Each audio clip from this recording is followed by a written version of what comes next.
Assalamualaikum warahmatullahi wabarakatuh. Alhamdulillahirabbil alamin. Wassalatu wassalamu ala Rasulillah sayyidina wa maulana Muhammad ibn Abdillah wa ala alihi washabihi wa wala mabadu. Alhamdulillah, pada kesempatan kali ini kita bisa bersilaturahmi kembali di channel GDA Official. Tetap semangat, tetap istiqomah, bebaskan keluarga kita dari doktrin sesat dan juga khurafat dari para Ba'al Yaman beserta para pembelanya dan juga para pengikutnya. Saudara-saudaraku yang ada di Nusantara, salam persaudaraan dari saya untuk saudaraku semuanya dari Sabang sampai Merauke. Semoga apapun yang kita inginkan dan apapun yang kita cita-citakan dikabulkan oleh Allah Subhanahu wa taala. Amin ya Allah ya rabbal alamin. Saudara-saudaraku semuanya, kemarin saya itu disuruh untuk menanggapi ceramah dari Buya Qurtubi Al-Bantani ya. Kita dengarkan dulu bersama-sama saudara ya. Ini dia cuplikan ceramahnya. Nanti akan kita tanggapi bersama-sama ini ya. Salah satu contoh Al-Fakir waktu masih memimpin Imam FPI Provinsi Banten. Ada suatu peristiwa pada tanggal 26 Februari 2011. Terjadi bentrok antara umat Islam dengan Ahmadiyah di Cikesik. Sehingga dari hikmah kejadian itu pada saat Al-Fakir diamanahkan oleh Imam Besar untuk memimpin FPI Banten, dibentuklah dalam jangka 2 tahun 7 bulan di 8 kabupaten dan kota, 155 kecamatan seprovinsi Banten, dan sampai ke tingkat desa 1551 desa dan kelurahan. Tujuannya apa? FPI bukan partai politik. FPI bukan underbow partai politik. Tujuannya supaya ada pengajian-pengajian di tingkat desa. Manakala ada aliran-aliran sesat di tingkat RT RW sekalipun, Pengajian-pengajian tingkat desa ya. Dan alhamdulillah yang pada saat itu dahsyat aliran sesat Ahmadiyah hingga sekarang di Banten dan di Indonesia tidak ada. Ada sih ada, tapi tidak berkembang. Itulah salah satu kenapa kita akan membentuk lagi FPI di seluruh Indonesia, bukan untuk masalah kepentingan dunia, khususnya kita dibentuk untuk kepentingan berjalannya dakwah amar ma'ruf nahi munkar dan jihad fisabilillah. Sehingga pada tahun 2016 alhamdulillah semua kabupaten kota di provinsi Banten terbentuk dan tingkat desa, kecuali ada 2 kecamatan. 1 kecamatan Gunung Kaler Kabupaten Tangerang, 2 kecamatan Kresek Kabupaten Tangerang. 2 kecamatan. Tangerang waktu itu Kabupaten Tangerang terdiri dari 29 kecamatan. Kurang lebih 18 atau 24 kelurahan, 280 sekian desa. Yang belum tingkat desa terbentuk hanya di Kecamatan Kresek dan Kecamatan Gunung Kaler. Ingat tujuan tadi bahwa membentuk efek ketika Kresek sama Gunung Kaler. Ada peredaran minuman keras, peredaran ganja, maksiat, apalagi aliran terdeteksi oleh anggota kita yang punya giro. Sehingga ditangani, itu tujuannya. Tapi ada salah satu oknum pengurus di Kecamatan Kresek pada tahun 2016 dengan luar biasanya Kabupaten Tangerang yang pada saat itu juara tingkat nasional pada saat di Munas di Bekasi dan waktu Munas di Megamendung. Pada tahun 2016 ada pengurus Dewan Pimpinan Cabang Kecamatan Kresek. Kita dengerin dulu saudara ya. Diantar dengan Ketua DPW Kabupaten Tangerang, Habib Hasan. Begitu pula dengan pengurusnya, Habib Muhammad, datang ke rumah Al-Fakir. Ini sekaligus mengklarifikasi info-info yang beredar. Sekelumit saja, datang ke rumah Al-Fakir, minta diizinkan untuk nyalon bupati di Kabupaten Tangerang. Nyalon bupati di Kabupaten Tangerang. Kenapa? Karena memang suara FPI di Kabupaten Tangerang ini bukan hanya sudah tingkat desa, sampai tingkat posko. Karena Al-Fakir selalu melihat seorang pemimpin itu harus tahu peta. Kecamatannya ada 29. Yang baru di tingkat kecamatan ada 2, Gunung Kaler dan Kecamatan Kresek. Di Kecamatan Kresek ada 9 desa. Ada 9 desa. Ini orang yang mau calon bupati selama 1 tahun menjadi ketua DPC tidak bisa membuat satupun DPRA, tapi ingin nyalon bupati. Lanjut, jangan. Ini babnya bab begal nasab, kesananya ini panjang.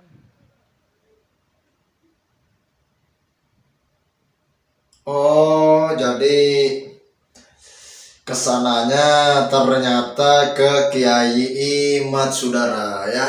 Jadi sampai situ saja, saudara ya. Gak usah panjang-panjang lah.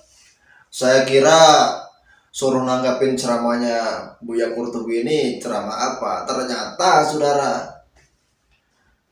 nyindir juga ya, ngomongin orang begal nasab, padahal sudah jelas orang-orang mereka yang melakukan begal nasab itu ya. Lah dengan cara mencantolkan Ubaidillah ke Imam Ahmad itu udah begal nasab itu. Sedangkan Imam Ahmad tidak memiliki anak namanya Ubaidillah, itu udah begal nasab yang kayak gitu. Kalau Kiai Imad dan kawan-kawan itu meluruskan nasab, berkali-kali saya ngomong itu loh. Ini Buya Qurtubi ini nggak paham-paham itu ya, nggak paham dia ini. Terus yang jadi pertanyaan kayak gini, Kiai Imad dan kawan-kawan itu membuat karya tulis ilmiah, kenapa dibantahnya dengan pilkada? Itu loh, benar nggak coba? Suatu karya tulis ilmiah, sebuah tesis atau sebuah skripsi atau sebuah disertasi lah ya, yang memiliki sebuah metodologi, terus memiliki sebuah rumusan masalah, memiliki sebuah referensi, kok dijawabnya dengan cara ngumbar-ngumbar pilkada kayak gini gitu loh. Apa nggak malu di usianya yang sekarang ini gitu ya, masih menjelek-jelekan orang lain gitu? Emangnya nggak malu? Kalau saya bukan menjelekkan, kalau saya menasehati, saudara, berbeda. Kalau ini kan menjelek-jelekan, menggibahkan, gitu ya. Kalau saya itu, saudara, kalau saudara pengen tahu, saya ini hanya sekedar membaca referensi, membaca data, membaca sumber. Kalau ini nggak ada referensinya, nggak ada datanya, gibah namanya. Nanti kalau ini tidak terbukti apa-apa, saudara, timbulnya bukan gibah lagi, melainkan fitnah, saudara. Jadi seperti itu. Masa karya tulis ilmiah, sebuah tesis ya ibaratnya ya, dibalasnya dengan seperti ini. Oh, ini panjang ceritanya. Saya kira mau menceritakan siapa, ternyata kata Buya Qurtubi tadi begal nasab bilangnya. Oh, ternyata ini toh. Makanya kadang saya itu males menanggapi orang-orang seperti Buya Qurtubi. Masih saya panggil Buya ya, masih saya panggil Buya ya, karena beliau dari Banten. Masih saya panggil Buya, saya masih menghargai nih. Kalau kayak Rizik Syihab, kayak Bahar Smith, kayak Hanifal Atos mah udah gak perlu dipanggil Habib lagi, saudara. Mereka dulu yang memulai kan, iya kan? Orang-orang Rabitul Alawiyah dulu kan, yang tidak memanggil Kiai Imad dengan sebutan Kiai, tapi sebutan Haji, iya kan? Berarti kami juga berhak dong memanggil Rizik Syihab, memanggil Bahar Smith, terus memanggil Hanifal Atos itu dengan sebutan Rizik Syihab saja, terus Bahar Smith saja, Hanifal Atos saja, tanpa kan gelarnya gitu ya. Jadi sah-sah saja, boleh-boleh saja kan. Ya seperti itu. Jadi kayak gini ya, menanggapi Buya Qurtubi ini ya. Kalau saya sendiri, saudara, itu nggak susah, saudara. Kalau bagi saya sangat mudah gitu ya. Karena sebenarnya kayak gini, ya saudara ya, Buya Qurtubi ini orangnya nggak punya referensi, orangnya nggak punya literasi, orangnya nggak punya sumber, orangnya nggak punya data valid. Perihal apa? Perihal nasab Ba'alwi. nggak punya data valid. Tidak memiliki suatu data yang valid.